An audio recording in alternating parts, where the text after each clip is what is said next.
Taqdirdagi o'xshashliklar 1917-yildagi Rossiyaning fevral inqilobida podshohlik tuzum ag'dirilgandan keyin bolsheviklar bilan burjua demokratlari orasidagi kurash o'tkirlashdi.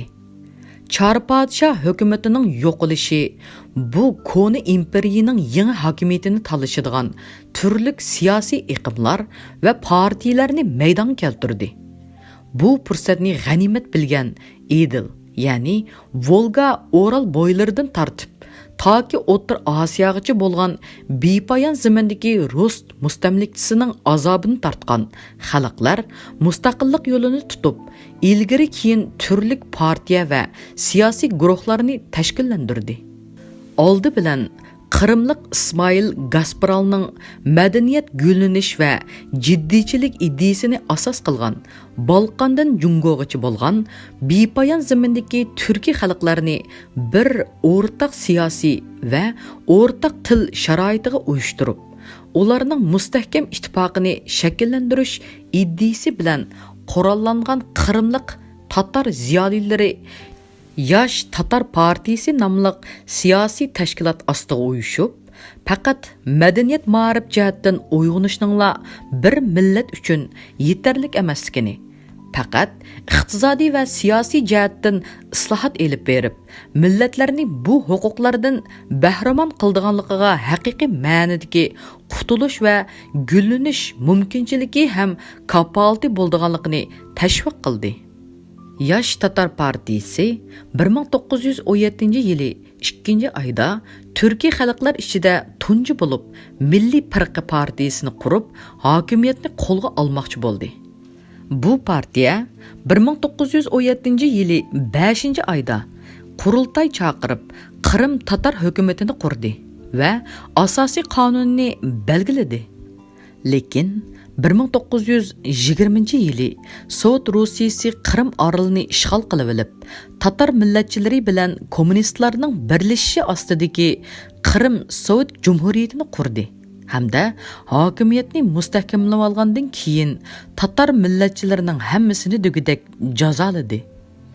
Qrim tatarlarining beshiga ig'ir kunlar kelib, hatto 1944-yilga kelganda o'z yurtlaridan qo'g'landi xolos.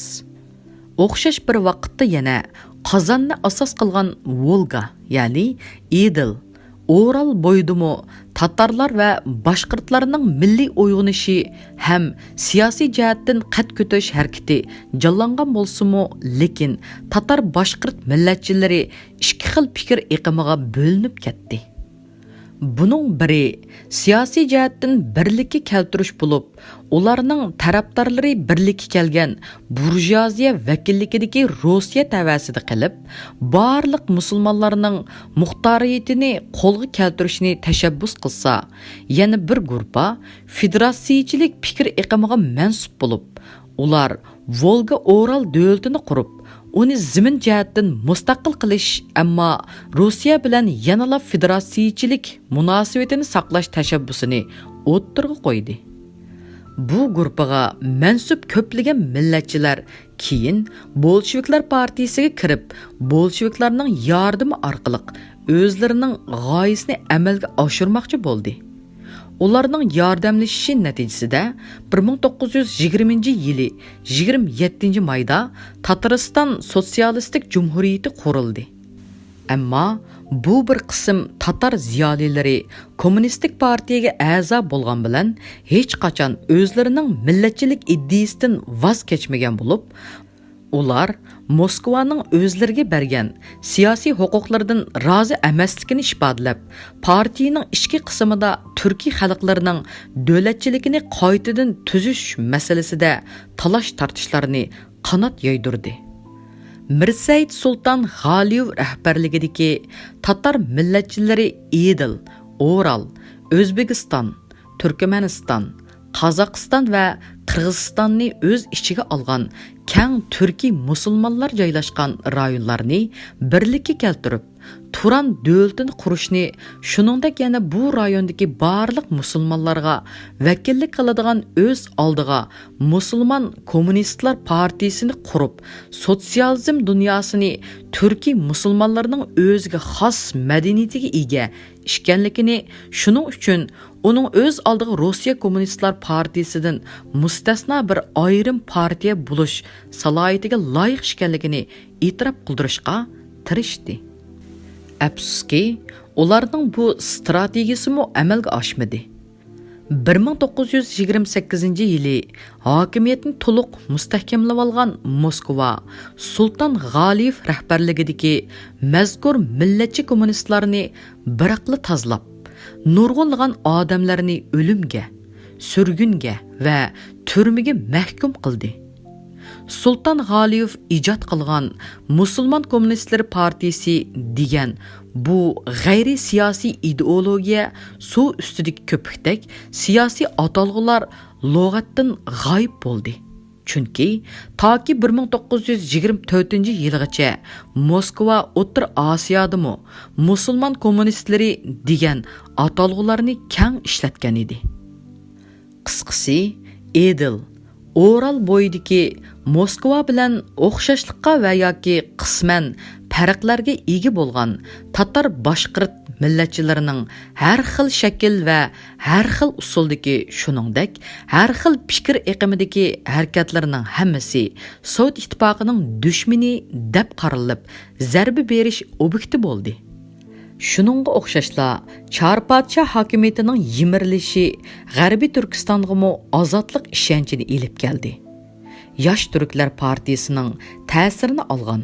Shuningdek Rossiyaning 1905-yilidagi monarxizmga qarshi dekabrchilar harakati hamda Rossiya Yaponiya urushida Rossiyaning yengilishidek bir qator ichki va tashqi vaziyatni o'zlari uchun foydali deb qargan Turkistonliklar ilgari keyin oshkora ham maxfiy tashkilotlarga uyushib, milliy uyg'unish tashviqotlarini qanot yoydirdi.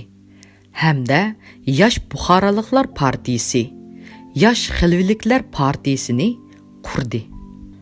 Fevral inqilobidan keyin 1917-yili 5-oyda ular Turkiston musulmonlari qurultiyini chaqirib, tunji mustaqil hukumat Milliy Majlisini ta'sis qildi. 1917-yili oktyabr inqilobi portlagandan keyin bu majlis amaliy huquqni qo'lga olish uchun Qo'qonda Turkiston musulmonlar hukumatini e'lon qildi. Qo'qon avtonomiyasi deb atalgan bu hukumatning umri qisqa bo'lib, u 1919-yili Toshkentdagi sovetlar avatgan qurolliq kuch tarafidan og'dirib o'tildi va Qo'qon inqilobchilari dahshatli qirg'inchilikqa uchradi. Yettisuni o'z ichiga olgan Qozoq, Qirg'iz rayonlaridami Chorosiyadan qutulish harakati burilni boshlangan bo'lib, 1916-yili keng ko'lamlik qurolliq qo'zg'olon portildi. Char podshoh yiqilgandan keyin bo'lsa, Qozoq ziyolilari Alash O'rda nomli erkinlikni tashabbus qiladigan bir partiya qurib, O'rinburg, Oral va Yettisu rayonlarida harakat qildi. Bu partiya dastlabida qizillarga qarshi kozaklar bilan birlashib, bolsheviklarga qarshi turgan bo'lsa, 1919-yildan keyin bolsheviklarning va'dalariga ishinib, ular tarafga o'tib, ular bilan kelishim tuzdi. Bolsheviklar qozaqlarga oliy avtonomiya berishga rozi bo'ldi. Hamda shu yili Rossiya tavasida Qozoq Sovet Avtonom Jumhuriyatini qurib, Rus kommunistlari Alash o'rdachilarining yordami va qo'llashi ostida Qozoq tuproqlarida o'z hokimiyatini mustahkamlab olgandan keyin Qozoq, Qirg'iz millatchilarini bir-birlab tozladi xolos. Bu mezgilda yana Xorazm rayonida Xiva xonligi, Buxara rayonida Buxara amirligi mavjud bo'lib, ularning hammasi Chorosiyaning homiylik ostida edi. 1919-yili Volga bo'yida jang qilayotgan Qizil armiya qo'shini Leninning bevosita buyrug'i bilan O'rta Osiyoga kirib, ilgari keyin Xiva va Buxara xonliqlarini yo'qotdi. Buxara xonliqlar ilgari oxiri Xorazm Xalq Jumhuriyati, ya'ni 1919-yili Buxara Xalq Jumhuriyati, ya'ni 1920-yili ga o'zgartirildi. Garchi Sovet Rossiyasi zo'r g'albalarga erishib, O'rta Osiyo, Edil, Oral va Kavkaziya qatorliq turkiy musulmonlar rayonini saqlab qolgan bo'lsa-mu, lekin ular yanala ichki ham tashqi tahdidlardan xoli bo'lolmadi. Garchi yosh buxoroliklar, yosh xilviliklar ham boshqa millatparvarlarning bir qismi Bolsheviklar partiyasi bilan hamkorlashib, Turkistondagi Sovet hokimiyatida yuqori lozimatlik o'rinlarga erishgan bo'lsa-mu, ammo ular Leninning inqilob g'alaba qilishdan ilgari o'ttirga qo'ygan Chorosiyaning mustamlikchisi ostidagi har qaysi millatlarning xolisa federatsiyalik hokimiyatdan chiqib ketib, o'z milliy mustaqil davlatini qurish huquqi bor degan shuaridan g'albini qo'lga keltirib, hokimiyatni egilgandan keyin asta-asta yenib olganligini bilib, buningdan Sovet Rossiyasining asli maqsadini sezib olgan edi. Shuning natijasida Farg'ona vodisini asos qilgan holda O'rta Osiyo xalqlarining Sovet Rossiyasiga qarshi milliy mustaqillik va islomiy g'azot shuaridagi qurolli qarshilik ko'rsatish harakati portlab, partizanlarning soni kun sayin eshish bilan ba'zi shaharlar, qishloqlar ularning qo'liga o'tdi. Moskva hukumati bu kuchni yo'qotish uchun Feruziyaning boshchiligida 200 mingdan ortiq askarni ishga soldi.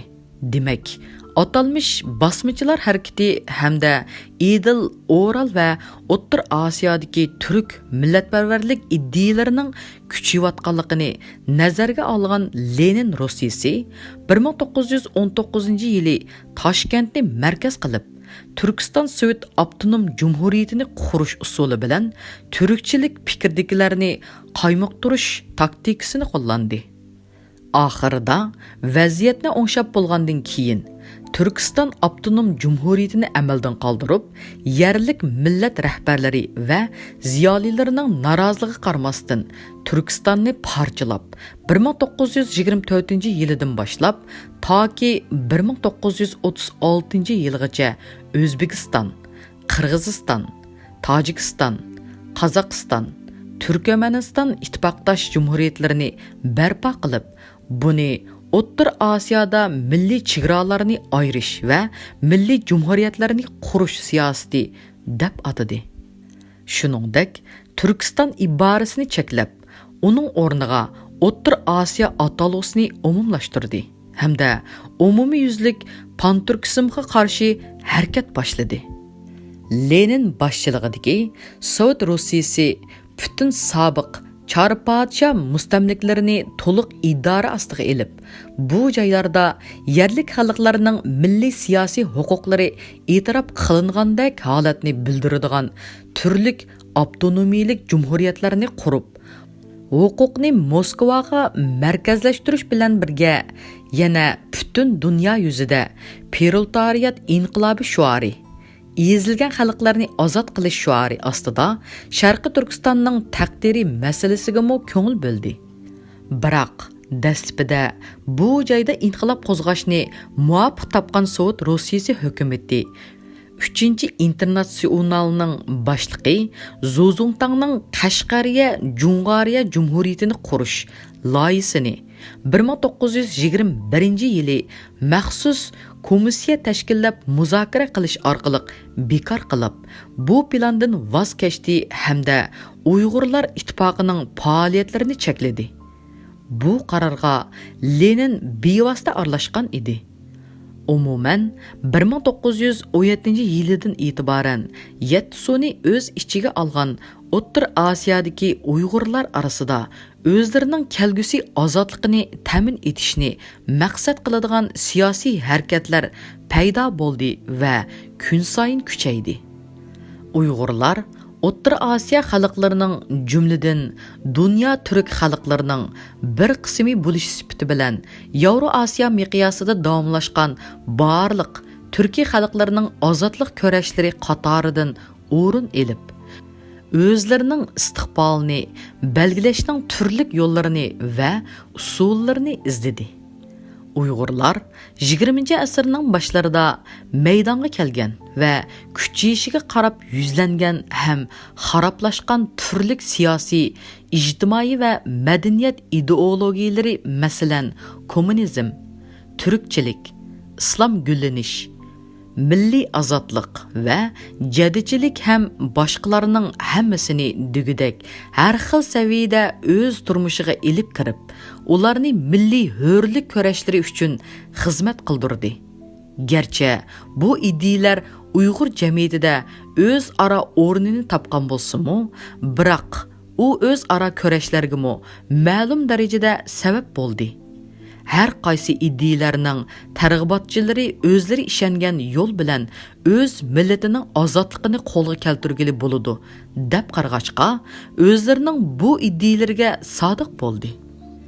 Bundaq mafkuraviy to'qinishlar dastlabda Buxara, İstanbul, Qozon qatorliq joylarda o'qib kelgan Abduqodir Damollam, Maqsud Sabr, Qutlug' Shavqi, Jirjis Haji qatorliq Uyg'ur ziyolilari va tashqi dunyoni ko'rgan Akufka Musabaylar va Maqsud Muhitti qatorliq Uyg'ur burjoziyasining o'z ara birlashib, o'z vatanida yangicha maktablarni ochib, yangi madaniyat ma'rif uyg'onish harakatini qo'zg'agan vaqtida uningga qarshi chiqqan Ömer Bay qatorliq johillar guruhi o'ttirisida keskin ravishda ifodalandi.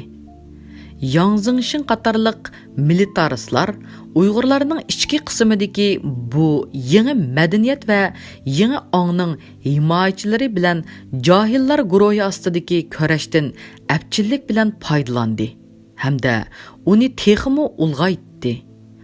Yang Zingshinning Uyg'ur elini o'zining soni 7000ga yetmaydigan apyunkash askarlari bilan emas, balki hiyli nayrang siyosiy o'yinlari va nodonlashtirish, dötlashtirish, shuningdek yotlarning qo'li orqali boshqarish va boshqa bir qator siyosiy taktikalari bilan 17 yil idora qildi. Nodonlik, jaholat patqiga cho'nqur paturulgan Uyg'urlar o'z xalqi ichidan chiqqan ongliq, ko'zi ichilgan zotlarning orqasidan emas, balki Yang Zingshinning himoyasiga erishib, yurtning oqsoqili bo'lib olgan bir qism shaxsiyatchi johil boylar hamda diniy to'nga o'rnib olgan nodon xurafiy unsurlarning qaymoqtirishiga uchradi. Abduqodir Damollamdek haqiqiy taraqqiyparvar islom olimlari bo'lsa chetga qiqildi, hatto o'ltirildi. Bu jahilliklar guruhi Yang Zingshinning siyosatlarini keng targ'ib qilish bilan uningga moslashib, yurtni idora qilib, o'z xalqini qulluqqa mahkum qildi. Kishini ichindirdigan shunchalik fojialik qismat shuki, ana shu guruhlarning moslashishi bilan Yang Zingshinning Tangri tig'ining janubidagi Uyg'urlar mutlaq ko'p sonliqni egallaydigan noiyalarni 17 yil tinch va qarshiliksiz idora qila oldi. Odatda butun nahiya bo'yicha hokim va soqchi boshlig'ini o'z ichiga olgan bir qancha xanzu fuqarodan boshqa kuchlik harbiy va soqchi qo'shini bo'lmagan. Hukmronlik apparatiga necha 100 ming nupusliq Uyg'ur xalqi shartsiz bo'ysunishga, hatto Xitoy amaldorlari ko'chaga chiqsa, ko'chadagi odamlar to'pi bilan yukinib ta'zim qilishdek ahvolga duch keldi. Qisqasi, butun bir nahiyani faqat bir Xitoy hokim o'zi tanho boshqaratdi hamda yonchiqi puli to'lgandan keyin uning o'rniga yana birsi kelatdi. Agar kimki sal uyg'unib buningga qarshi chiqsa, yurt oqsoqollari bu odamni o'zlari tutib Xitoy amaldorlariga topshirib berib, kollasini oldiratdi. Bu haqda 20-asrning 10-20 yillarida Qashqarga kelgan turkiyalik ma'rifchi Ahmad Kamal Iliqul va shvetsiyalik diplomat Gunnar Yerang va boshqalarining bayonlariga qarash mumkin.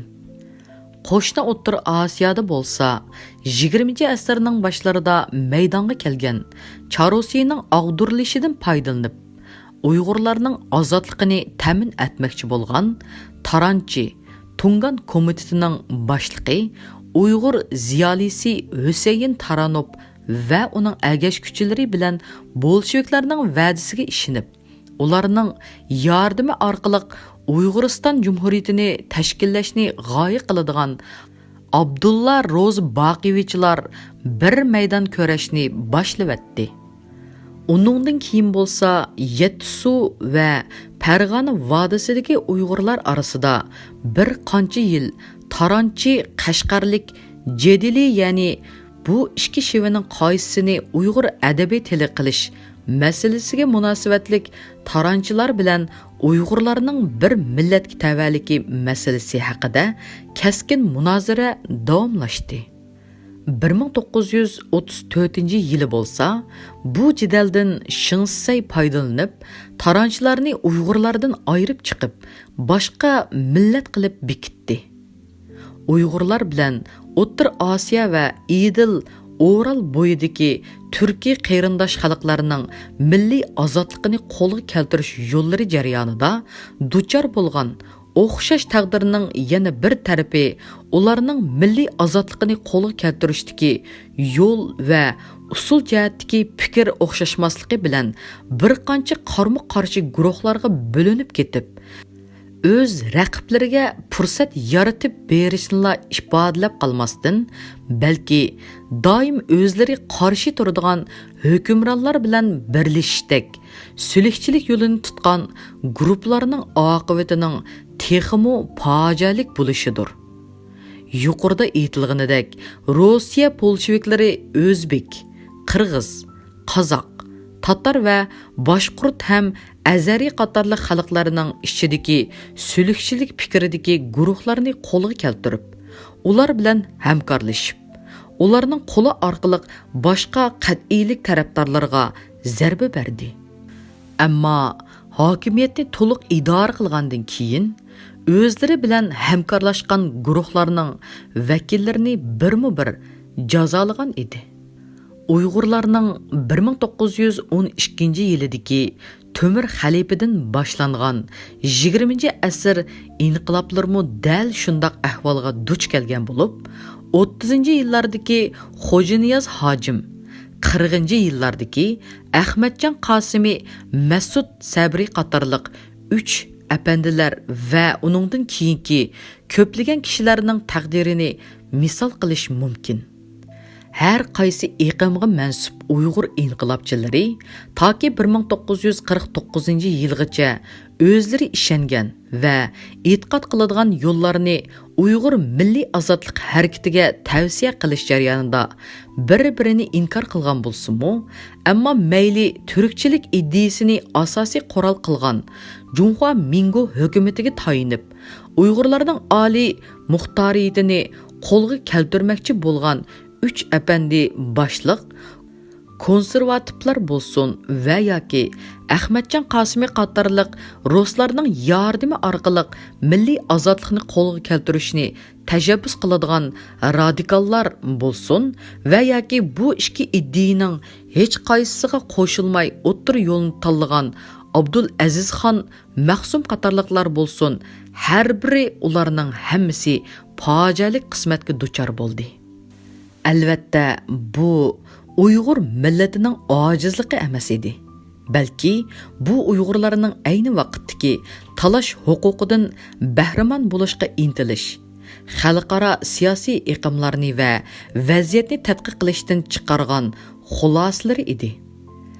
O'zaro mundaq fikr eqimlarga bölünüp, öz ara köreş qilish Uyg'urlarning mustaqil hokimiyatini tikilinib bo'lgandan keyin xuddi Turkiya va Amerika qatorliq boshqa demokratik davlatlardagidek shaklda ham mavqda mavjud bo'lsa, texmo ahamiyatli bo'lar edi. Afsuski, ayni vaqtda Uyg'urlarning bu xil fikr eqimlarini öz ozodligini qo'lga keltirish uchun talashishi amaliyotda ularning öz ara ziddiyatlashib, hatto bir-birini inkor qilib, ularning o'rtaq raqiblarining buningdan foydalanib ketishiga, Uyg'urlarni ichki jihatdan ojizlashtirishga fursat yaratib berdi. Ayni vaqtdagi Jungoning tulkisi deb atalgan atoqliq diplomat Jang Jingjong öz əslimisida bu ikki guruhning öz ara ziddiyatidan foydalanib, ularning öz ara ziddiyatini kuchaytganligini iqror qiladi. Shuningdek, mayli konservativlar bo'lsin va yoki radikallar bo'lsin, ularning hammasining oxirgi maqsadining yanada mustaqillik ekanligini ko'rsatadi. Qandaq bo'lishidan qat'iy nazar, 20-asrning daslibida Yevro Osiyoda yuz bergan zo'r siyosiy voqealar ham ideologiyalik to'qinishlarda Uyg'urlar yanada o'zlarining mavjudligini ifodalab, Uyg'urlarning dunyo millatlari orasida mustamlikdan qutulish, mustaqil milliy davlat qurish orzusini va g'oyasini dunyoga bildirdi. Uyg'ur siyosiyonlari o'zlari ishongan siyosiy ideya va iqimlar, shuningdek kurash yo'llari va usullari orqali oxirgi o'rtaq maqsadlarga yetish uchun tirishdi. Urindi va bu o'rtaq g'oya ham maqsadlari uchun zo'r badallarni to'ladi.